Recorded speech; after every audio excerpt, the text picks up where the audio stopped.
जय हिंद जय भारत। दोस्तों आप देख रहे हैं लाइव भारत में, हूं आपका दोस्त सफ़र शुक्ला। आज हम संडे स्पेशल लेकर आए हैं। संडे स्पेशल आज हमारा 18वां है और इसका मतलब है कि अधिकार मिल जाता है जब वोट का, तो हमें भी अधिकार मिल गया है आपके प्यार का और आपके दुलार का। तो इस हम संडे स्पेशल पे आज हम चर्चा करेंगे। सबसे बड़ी चर्चा तो हमारी होगी सिद्धू की राजनीति पर, और दूसरी चर्चा होगी बीजेपी के राष्ट्रीय महासचिव तरुण चुग को लेकर। बीजेपी और कांग्रेस दो अलग अलग राजनीतिक पार्टियों के साथ साथ एक बड़ा मुद्दा है। वो बड़ा मुद्दा ये है कि एक घोटाला हुआ है, फौजी भाइयों के साथ घोटाला हुआ है, और ऐसे चर्चा करेंगे। तो आज का संडे स्पेशल इन्हीं दो तीन मुद्दों पे रहेगा।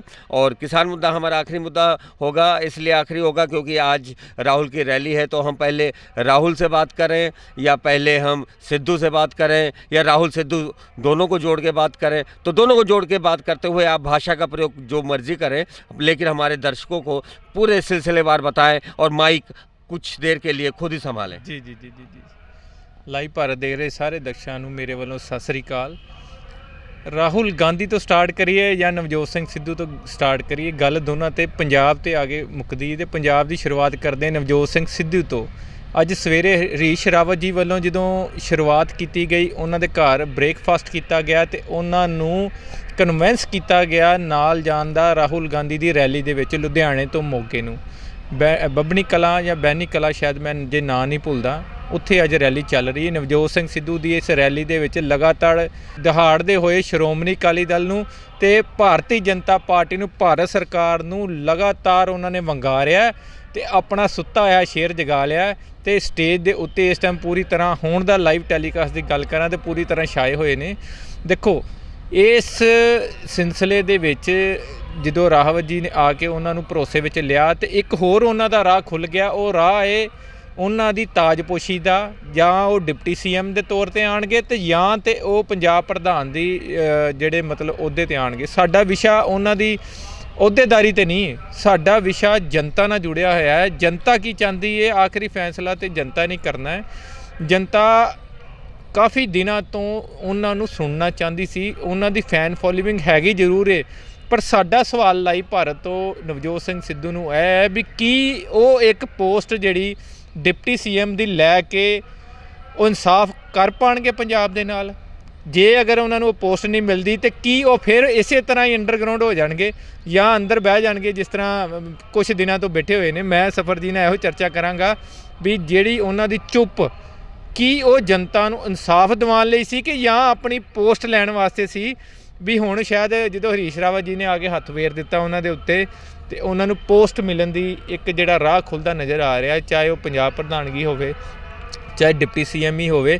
ਲੇਕਿਨ ਇਹਦੇ 'ਚ ਕੈਪਟਨ ਸਾਹਿਬ ਨੇ ਸਿੱਧੇ ਸ਼ਬਦਾਂ 'ਚ 2 ਦਿਨ ਪਹਿਲਾਂ ਤਿੱਖਾ ਪ੍ਰਹਾਰ ਕਰਕੇ ਕਿਹਾ ਸੀ ਵੀ ਉਹ ਹਜੇ ਪਾਰਟੀ ਨੂੰ ਜੁਆਇਨ ਕੀਤਿਆਂ ਨੂੰ 3-4 ਸਾਲ ਹੋਏ ਨੇ। ਇਸ ਤਰ੍ਹਾਂ ਦੇ ਬੰਦੇ ਨੂੰ ਅਸੀਂ ਐਡੀ ਵੱਡੀ ਪੋਸਟ ਵੀ ਨਹੀਂ ਦੇ ਸਕਦੇ ਤੇ ਨਾ ਪੰਜਾਬ ਪ੍ਰਧਾਨ ਬਣਾ ਸਕਦੇ ਨੇ।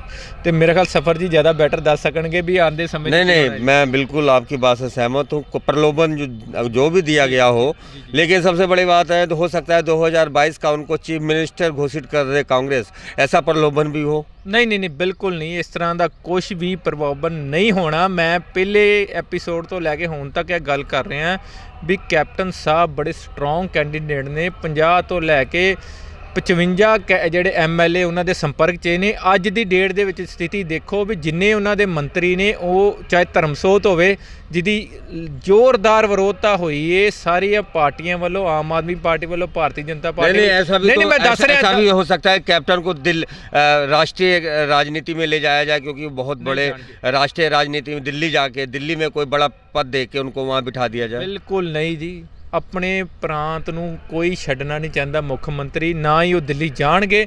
ਇਹ ਮੈਂ ਤੁਹਾਨੂੰ ਗਰੰਟੀ ਨਾਲ ਦੱਸ ਸਕਦਾ, ਕਿਉਂਕਿ ਉਹਨਾਂ ਦਾ ਜਿਸ ਤਰ੍ਹਾਂ ਕਹਿ ਰਹੇ ਮੇਰੀ ਆਖਰੀ जो सिद्धू गरज रहे थे तो उस समय कैप्टन थे वहाँ पे। ਹਾਂ, ਕੈਪਟਨ ਬੈਠੇ ਤੇ ਜੀ, ਸੀਟ ਤੇ ਬੈਠੇ ਸੁਣ ਰਹੇ ਸੀਗੇ। ਇੱਕ ਵਾਰੀ ਉਹਨਾਂ ਨੂੰ ਸੋਚੀ ਪਾਤਾ, ਕਿਉਂਕਿ ਉਹਨਾਂ ਦੀ ਸ਼ੈਲੀ ਬੋਲਣ ਦੀ ਜਿਹੜੀ ਨਾ, ਉਹਨਾਂ ਦੀ ਕਲਾ ਹੈ ਨਾ, ਉਹੀ ਲੋਕਾਂ ਨੂੰ ਕੀਲਦੀ ਹੈ। ਜਦੋਂ ਉਹਨਾਂ ਦੇ ਸਟੇਜ 'ਤੇ ਚੜ੍ਹੇ ਨੇ ਤੇ ਇੱਦਾਂ ਬਾਹਾਂ ਉੱਪਰ ਕੀਤੀਆਂ ਤੇ ਮੈਂ ਖੁਦ ਕਹਿ ਰਿਹਾ ਵੀ ਸ਼ੇਰਾਂ ਵਾਂਗੂ ਗਰਜਣਾ ਸ਼ੁਰੂ ਕਰ ਦਿੱਤਾ ਨੇ ਤੇ ਕੈਪਟਨ ਸਾਹਿਬ ਨੂੰ ਇੱਕ ਵਾਰੀ ਸੋਚਣ ਦੇ ਮਜਬੂਰ ਕਰ ਦਿੱਤਾ। ये बताइएगा कि जैसे कि अभी हरसिमरत कौर बादल का इस्तीफा, उसके बाद में बीजेपी का अलग होना, उसके बाद में हरीश रावत का यहाँ आना और सिद्धू को समझाना, तो कहीं ना कहीं भारतीय जनता पार्टी कहीं अप्रोच ना कर ले, या ये कहीं भारतीय जनता पार्टी का अप्रोच ना कर लें, इसके लिए हरीश रावत को स्पेशल दूत बना के कांग्रेस का यहाँ भेजा गया। ਦੇਖੋ ਕਾਂਗਰਸ ਦਾ ਦੂਤ ਬਣ ਕੇ ਹੀ ਆਏ ਨੇ ਹਰੀਸ਼ ਰਾਵਤ ਜੀ, ਇਹ ਤੇ ਕੋਈ ਸ਼ੱਕ ਵਾਲੀ ਗੱਲ ਨਹੀਂ। ਉਹਨਾਂ ਦਾ ਕੰਮ ਕੀ ਹੈ, ਪ੍ਰਭਾਰੀ ਦਾ ਕੰਮ ਕੀ ਹੈ ਵੀ ਸਾਰੀਆਂ ਜਿਹੜੇ ਜਿੰਨੇ ਵੀ ਗੁੱਟ ਨੇ ਟੁੱਟੇ ਇੱਕ ਦੂਜੇ ਵਿਛੜੇ ਉਹਨਾਂ ਨੂੰ ਜੋੜਨਾ, ਪ੍ਰਭਾਰੀ ਦਾ ਕੰਮ ਆਹੋ ਹੀ ਨੇ। ਭਾਰਤੀ ਜਨਤਾ ਪਾर्टी अप्रोच किन्हू करेगी? अच्छा, आपको आज की रैली देख के सिद्धू की लगता है कि कांग्रेस में जो बातें चल रही थी कैप्टन सिद्धू के अलग होने की, वो वाला जो मामला है, जो बीजेपी का मुद्दा था, वो सारा ठंडे बस्ते में चला गया? ਦੇਖੋ ਜੀ ਕੈਪਟਨ ਨੂੰ ਕੋਈ ਫਰਕ ਨਹੀਂ ਪੈਂਦਾ ਸਿੱਧੂ ਘਰ ਬਹਿ ਜੇ, ਸਿੱਧੂ ਉਹਨਾਂ ਨਾਲ ਆ ਜੇ, ਇਸ ਗੱਲ ਦੀ ਪਰਵਾਹ ਕੈਪਟਨ ਸਾਹਿਬ ਨਹੀਂ ਜੀ ਕਰਦੇ। ਇਹ ਗੱਲ ਨੂੰ ਤੁਸੀਂ ਮੰਨ ਕੇ ਚੱਲੋ। ਹਾਂ ਅਗਰ ਸਿੱਧੂ ਦੀ ਐਂਟਰੀ ਖੁੱਲ੍ਹ ਕੇ ਇਹਦੇ ਵਿੱਚ ਹੁੰਦੀ ਹੈ ਜਾਂ ਕੋਈ ਮੰਤਰੀ, ਵੇਖੋ ਮੰਤਰੀ ਪਦ ਦਾ ਕੈਪਟਨ ਸਾਹਿਬ ਨੇ ਪਹਿਲਾਂ ਕਹਿ ਦਿੱਤਾ ਵੀ ਮੈਂ ਕਿਸੇ ਵੀ ਮੰਤਰੀ ਨੂੰ ਇੱਧਰ ਉੱਧਰ ਫੇਰ ਬਦਲ ਨਹੀਂ ਕਰਨਾ। ਹਾਂ ਪੁਰਾਣਾ ਉਹਨਾਂ ਦਾ ਜਿਹੜਾ ਇੱਕ ਜਿਹੜਾ ਵਿਭਾਗ ਸੀ ਬਿਜਲੀ ਵਿਭਾਗ, ਅਗਰ ਉਹਦੇ 'ਚ ਆਉਣਾ ਚਾਹੁੰਦੇ ਤਾਂ ਮੇਰੇ ਵੱਲੋਂ ਮੋਸਟ ਵੈਲਕਮ ਹੈ। ਅਤੇ ਦੂਸਰੀ ਗੱਲ ਤੁਸੀਂ ਭਾਰਤੀ ਜਨਤਾ ਪਾਰਟੀ ਦੀ ਕਰ ਰਹੇ ਵੀ ਭਾਰਤੀ ਜਨਤਾ ਪਾਰਟੀ ਦਾ ਕੀ ਸਟੈਂਡ ਹੋਏਗਾ ਇਹਦੇ 'ਤੇ, ਇਹੋ ਪੁੱਛਣਾ ਚਾਹ ਰਹੇ ਸਫਰ ਜੀ? ਜੀ ਜੀ ਜੀ, ਭਾਰਤੀ ਜਨਤਾ ਪਾਰਟੀ ਇਸ ਟਾਈਮ ਹਾਸ਼ੀਏ ਦੇ ਵਿੱਚ ਹੈਗੀ, ਇਸ ਗੱਲ ਨੂੰ ਮੰਨ ਕੇ ਤੁਸੀਂ ਚੱਲੋ, ਕਿਉਂਕਿ ਕਿਸਾਨਾਂ ਦੀ ਵਿਰੋਧਤਾ ਬੜੀ ਜ਼ਬਰਦਸਤ ਲੈਵਲ ਤੇ ਜਿਹੜੀ ਇਹਨੂੰ ਵਿਰੋਧਤਾ ਕਰਨੀ ਮਿਲ ਰਹੀ ਹੈ। ਤੇ ਜਿਹੜੀ ਸ਼੍ਰੋਮਣੀ ਅਕਾਲੀ ਦਲ ਨੇ ਜਿਹੜਾ ਪਲੜਾ ਝਾੜਿਆ ਉਹਨਾਂ ਤੋਂ। पर बीजेपी के जो आला नेता हैं वो तो कहते हैं एक्ट तो किसी के खिलाफ है नहीं, कांग्रेस तूल दे रही है। ਦੇਖੋ ਐਸੀ ਕੋਈ ਗੱਲ ਨਹੀਂ, ਜੇ ਕਾਂਗਰਸ ਤੂਲ ਦਿੰਦੀ ਹੋਵੇ ਤੇ ਆਮ ਕਿਸਾਨ ਜਥੇਬੰਦੀਆਂ 31 ਜਥੇਬੰਦੀਆਂ ਇਕੱਠੀਆਂ ਹੋ ਕੇ ਜਿਹੜਾ ਵਿਰੋਧ ਕਰ ਰਹੀਆਂ, ਕੋਈ ਛੋਟੀ ਗੱਲ ਨਹੀਂ। विरोध केवल पंजाब में क्यों? ਨਹੀਂ ਪੰਜਾਬ 'ਚ ਨਹੀਂ, ਹਰਿਆਣੇ ਦੇ ਵਿੱਚ ਵੀ ਹੈਗਾ। ਮੈਂ और ਬਾਰ-ਬਾਰ बाकी स्टेटों में क्यों नहीं हो रहा? ਬਾਕੀ ਸਟੇਟਾਂ 'ਚ ਇਸ ਲਈ ਨਹੀਂ ਕਿ ਕਿਉਂਕਿ ਇੱਥੇ ਕਣਕ ਦਾ ਜਿਹੜੀ ਪੈਦਾਵਾਰ ਹੈ, ਝੋਨੇ ਦੀ ਪੈਦਾਵਾਰ ਸਭ ਤੋਂ ਜ਼ਿਆਦਾ ਤੇ ਸਭ ਨਾਲ ਵੱਡਾ ਫੂਡ ਜਿਹੜਾ ਵੇਖਿਆ ਜਾਵੇ ਲੋਕਾਂ ਵਾਸਤੇ ਇਹੋ ਹੀ ਹੈ।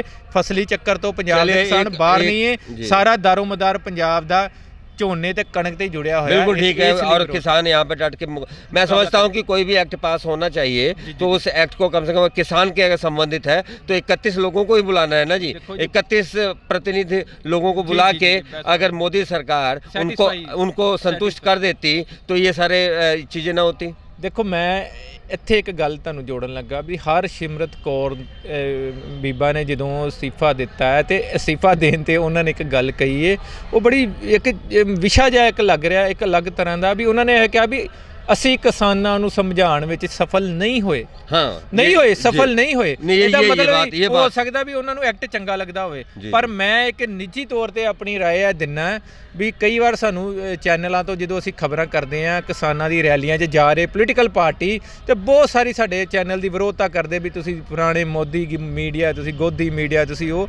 ਮੈਂ ਬਿਲਕੁਲ ਇੱਕ ਨਿੱਜੀ ਤੌਰ ਤੇ ਆਪਣੇ ਚੈਨਲ ਤੋਂ ਸਪਸ਼ਟ ਕਰ ਦੇਣਾ ਚਾਹੁੰਦਾ ਉਹਨਾਂ ਬੰਦਿਆਂ ਨੂੰ ਵੀ ਅਸੀਂ ਕਿਸਾਨ ਵਿਰੋਧੀ ਨਹੀਂ ਆ, ਅਸੀਂ ਕਿਸਾਨਾਂ ਦੀਆਂ ਉਹਨਾਂ ਜਥੇਬੰਦੀਆਂ ਦੇ ਸਪੋਰਟਰ ਵੀ ਆ, ਉਹਨਾਂ ਦੀ ਜਥੇਬੰਦੀਆਂ ਨੂੰ ਰਾਤ ਨੂੰ ਜਾ ਕੇ ਕਵਰ ਵੀ ਕਰਦੇ ਆ, ਕਵਰ ਕਰਾਂਗੇ ਵੀ। मैं बता दूं, लाइव भारत किसानों की हर मोर्चे को कवर करता रहा है, रात हो या दिन हो, करता रहेगा, क्योंकि अन्नदाता है, अन्नदाता के हम बिल्कुल हम कवरेज से पीछे नहीं हटते। पर लेकिन सवाल थोड़ा जोड़ ला, पर साडा सवाल ਉਹਨਾਂ ਰਾਜਨੀਤਿਕ ਪਾਰਟੀਆਂ ਨੂੰ ਇਹ, ਜਦੋਂ ਤੁਸੀਂ ਉਹ ਖਬਰ ਕੀਤੀ ਸੀ ਨਵਜੋਤ ਸਿੰਘ ਸਿੱਧੂ ਦੀ ਰੈਲੀ, 10 ਲੱਖ ਲੋਕ ਉਹਨੂੰ ਦੇਖ ਚੁੱਕੇ ਨੇ। ਮੈਂ ਲਾਈਵ ਭਾਰਤ ਤੋਂ ਗਰਵ ਨਾਲ ਗੱਲ ਕਹਿਣਾ ਚਾਹੁੰਦਾ ਵੀ ਸਾਡੀ ਖਬਰ 'ਚ ਕੋਈ ਕਮੀ ਨਹੀਂ ਸੀਗੀ।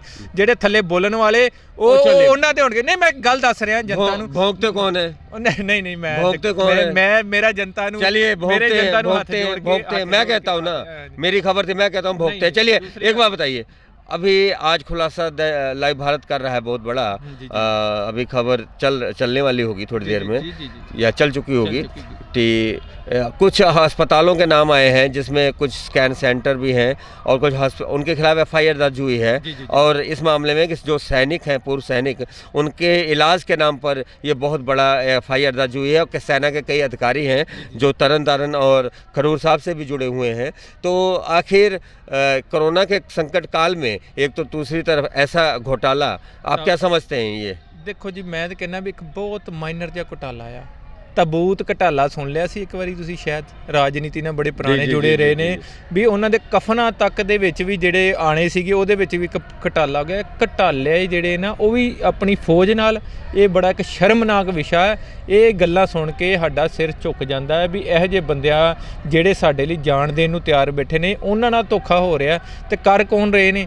ਕੁਝ ਰਾਜਨੀਤਿਕ ਬੰਦੇ, ਇਸ ਘਪਲੇ ਦੇ ਵਿੱਚ ਵੀ ਰਾਜਨੀਤਿਕ ਬੰਦੇ ਇਨਵੋਲਵ ਨੇ, ਕਿਉਂਕਿ ਉਹਨਾਂ ਬੰਦਿਆਂ ਦੇ ਹਸਪੀਟਲ ਨੇ, ਚਾਹੇ ਉਹ ਕਿਸੇ ਪਾਰਟੀ ਨਾਲ ਜੁੜੇ ਹੋਏ ਨੇ, ਇਹ ਕੋਈ ਵਿਸ਼ਾ ਨਹੀਂ, ਲੇਕਿਨ ਰਾਜਨੀਤਿਕ ਬੰਦੇ ਨੇ, ਕੁਝ ਮਾੜੇ ਅਨਸਰ ਵੀ ਇਹਨਾਂ ਨਾਲ ਜੁੜੇ ਹੋਏ ਨੇ ਜਿਨ੍ਹਾਂ ਦੀ ਮਿਲੀ ਭਗਤ ਨਾਲ ਕੰਮ ਹੋ ਰਿਹਾ, ਚਾਹੇ ਉਹ ਫੌਜ ਦੇ ਵਿੱਚ ਰਹਿ ਰਹੇ ਬੰਦੇ ਹੋਣ, ਚਾਹੇ ਫੌਜ ਤੋਂ ਰਿਟਾਇਰ ਬੰਦੇ ਸੀ ਜਿਨ੍ਹਾਂ ਤੇ FIR ਦਰਜ ਹੋਈਆਂ ਕਾਫੀ ਹਸਪਤਾਲਾਂ ਦੇ ਅੰਮ੍ਰਿਤਸਰ ਜ਼ਿਲ੍ਹੇ ਦੇ ਵਿੱਚ ਹੋਈਆਂ। ਲੇਕਿਨ ਇਹ ਇੱਕ ਜ਼ਿਲ੍ਹੇ ਤੱਕ ਸੀਮਤ ਨਹੀਂ ਇਹ ਘਪਲਾ।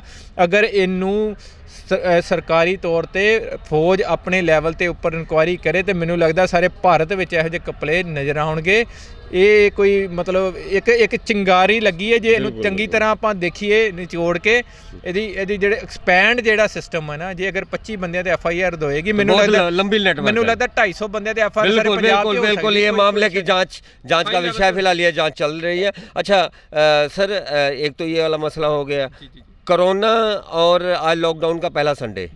पहले संडे में और जब लॉकडाउन था उस संडे में कुछ फ़र्क आपने दिखा होगा सड़कों पे? देखो सफ़र जी फ़र्क तो नज़र आया है। देखो आम ਵਪਾਰੀ ਨੂੰ ਬਹੁਤ ਵੱਡਾ ਫਰਕ ਪਿਆ।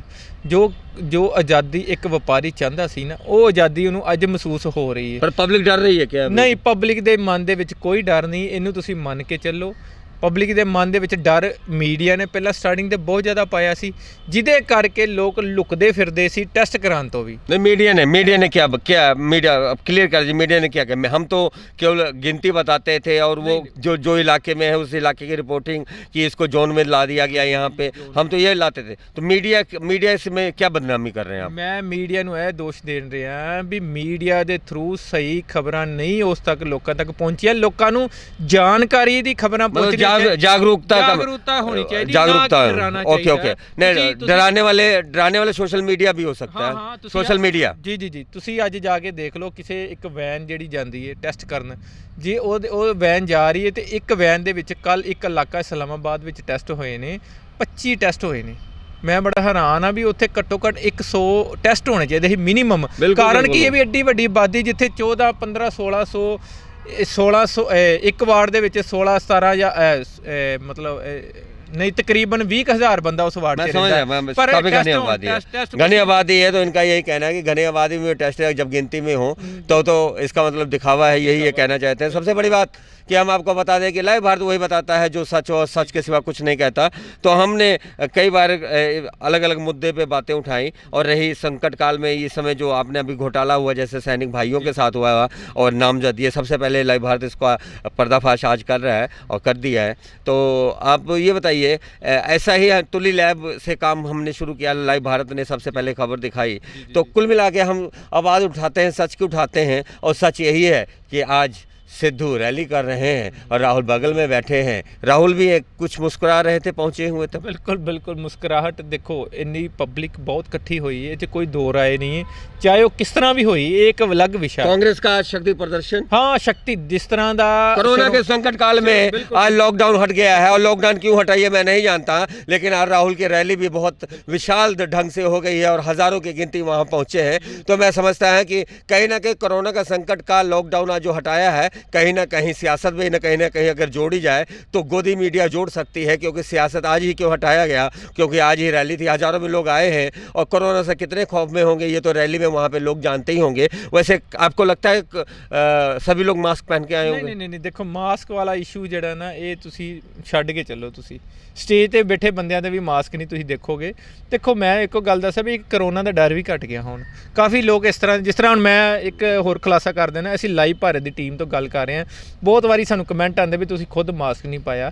ਸਾਨੂੰ ਮਾਸਕ ਪਾਉਣ ਦੀ ਜ਼ਰੂਰਤ ਇਸ ਲਈ ਨਹੀਂ ਹੁੰਦੀ ਵੀ ਅਸੀਂ ਖੁਦ ਆਪਣੇ ਸਭ ਨਾਲ ਪਹਿਲਾਂ ਜਾ ਕੇ ਆਪਣੇ ਟੈਸਟ ਕਰਵਾਏ ਹੋਏ ਨੇ, ਸਾਡੀਆਂ ਰਿਪੋਰਟਾਂ ਨੈਗੇਟਿਵ ਬਹੁਤ ਸਾਰੇ ਕਰਕੇ ਸਾਰਾ ਕੁਝ ਕਰਕੇ ਆਪਾਂ। ਇਸ ਤੋਂ ਇਲਾਵਾ ਸੈਨੀਟਾਈਜ਼ ਸਾਡਾ ਲਗਾਤਾਰ ਚੱਲਦਾ ਰਹਿੰਦਾ, ਇਸ ਲਈ ਸਾਨੂੰ ਬਹੁਤੀ ਜ਼ਰੂਰਤ ਨਹੀਂ ਹੁੰਦੀ। ਜਦੋਂ ਅਸੀਂ ਫੀਲਡ ਤੇ ਇਲਾਕਾ ਵੀ वही चुनते हैं जहाँ बिल्कुल फ्रेश एयर होवे, थोड़ा जा हवा का रुख होवे। इस कुल मिला के हम कोरोना से लोगों को बचाने के लिए भी अपील करते हैं, और अपील करते हैं ऐसे अस्पतालों से कि कम से कम सैनिक कि भाइयों को लूटना बंद करें। अगर लूटते ना होते तो फिलहाल अभी FIR हुई है, अभी साबित नहीं हुआ, देखो जांच चलती है। अभी तो 25 नाम आए हैं, कई सरपंच भी हैं इसमें शामिल, कई सियासत के, कई कांग्रेस के भी होंगे शामिल, क्योंकि बीजेपी के एक नेता का भी नाम आ रहा है, उनका भी हॉस्पिटल है, और एक आम आदमी पार्टी, एक आम आदमी पार्टी का नेता का भी नाम आया जिनका स्कैन सेंटर है। कुल मिला के सारे स्कैन करेंगे हम, सारे मामले के स्कैन करेंगे। हमने वो खबर आपको, आप देख चुके होंगे, ये देख रहे होंगे। तो ये थी आज संडे स्पेशल, और संडे स्पेशल में आज हमने सिद्धू को भी लिया, राहुल को भी लिया, और बच गए तो बचे क्या, बीजेपी के तरुण चुग यहाँ पे पहुँचे हैं, और आते ही झगड़ा हो गया और हमले हुए, और बयान भी आया उनका अहिंसा वाले दिन कि आएंगे, पैरों से जाएंगे स्ट्रेचर पर। ये लाइव भारत ने उठाया भी, और उन्होंने पप्पू और पिंकी का भी राज लाइव भारत पे खोला। तो अब ये राज खोलिए, क्या तरुण चुग की मजबूती, क्या यहाँ पे एकजुटता ला सकती है पूरे बीजेपी में?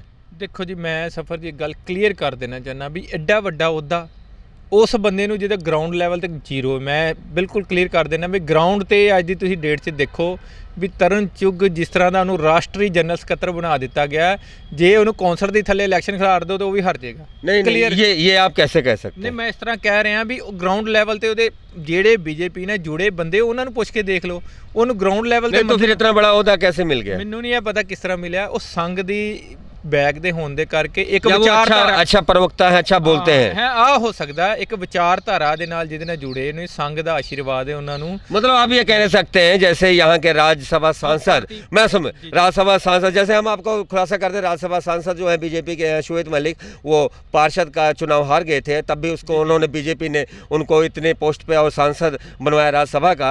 तो ये अच्छा, यहाँ से ही चुनाव हारे वित्त मंत्री जो बने अरुण जेटली, स्वर्गीय अरुण जेटली, वो भी यहाँ से चुनाव हार चुके हैं। तो बीजेपी की रणनीति तो नहीं है कि जो अमृतसर में चुनाव हार जाए उन्हें हम नेशनल लेवल पे ले जाएं। तो ये कोई भाजपा की रणनीति तो नहीं है। ਦੇਖੋ ਦੋਨੇ ਗੱਲਾਂ ਤੁਹਾਡੀਆਂ ਜੁੜਦੀਆਂ। ਭਾਜਪਾ ਦੀ ਰਣਨੀਤੀ ਕੀ ਹੈ? ਉਹ ਰਣਨੀਤੀ ਇਹ ਹੈ ਵੀ ਜੇ ਆਪਣੇ ਹਾਰੇ ਹੋਏ ਮੋਰੇ ਨੂੰ ਜਿਤਾਉਣ ਦਾ ਉਹਨਾਂ ਨੂੰ ਤਰੀਕਾ ਹੈ। हारे हुए मोरे नु जिताने मतलब उनको कुछ ना कुछ लगता है कि ये कुछ का, ये हमारे हीरे हैं, भाजपा के हीरे। तो भाजपा को हीरे, भाजपा के हीरे ही हम कहेंगे, क्योंकि मैं संघ से मजबूत उनकी गठजोड़ रहा है। ये बात इनकी बिल्कुल सत्य है। पार्षद का चुनाव तो लड़े हुए नहीं, लेकिन 2 बार वो विधानसभा तरुण चुग हारे हैं। फिलहाल ये चर्चा है लोगों को, वहाँ का कहना, ये हमारा कहना नहीं, लाइव भारत का कहना नहीं है कि वो काउंसिलर नहीं जीत सकते। वो जीत सकते हैं, पर दिल जीत सकते हैं। तो दिल उन्होंने जीता भाजपा का, भाजपा के अमित शाह का। और लाइव भारत के साथ इंटरव्यू उन्होंने कहा था कि अमित शाह का सबसे पहले आशीर्वाद का फोन आया है। तो अमृतसर का एक सपूत इतने बड़े भाजपा में पहुंचा है, राष्ट्रीय महासचिव, तो कहीं ना कहीं शहर का नाम तो ऊंचा हुआ है। बिल्कुल बहुत वड्डी गल है। मैं वही गल कह रहा भी जेड़ा उन्होंने अहुदा मिल गया ना, बहुत वड्डा अहुदा है। भारतीय जनता पार्टी का जनरल सकत्तर पंजाबी च कह लो, जिन्हों महामंत्री कहते, कोई छोटा वड्डा अहुदा नहीं। लेकिन ग्राउंड की जो आप ग्राउंड की बात करें तो ग्राउंड की बात ग्राउंड की रिपोर्टिंग में होगी, पर लेकिन अब ये तरुण चुग की जो रिपोर्टिंग है वो ग्राउंड रिपोर्टिंग नहीं रहेगी, क्योंकि अब तो ये राष्ट्रीय नेशनल रिपोर्टिंग होगी। तो ये थी लाइव भारत की आज स्पेशल संडे स्पेशल। मेरे साथ संदीप सिंह और कैमरा पे थे मनोज भगत और मैं आपका दोस्त सफर शुक्ला। तो आप देखते रहे लाइव भारत। जय हिंद, जय भारत।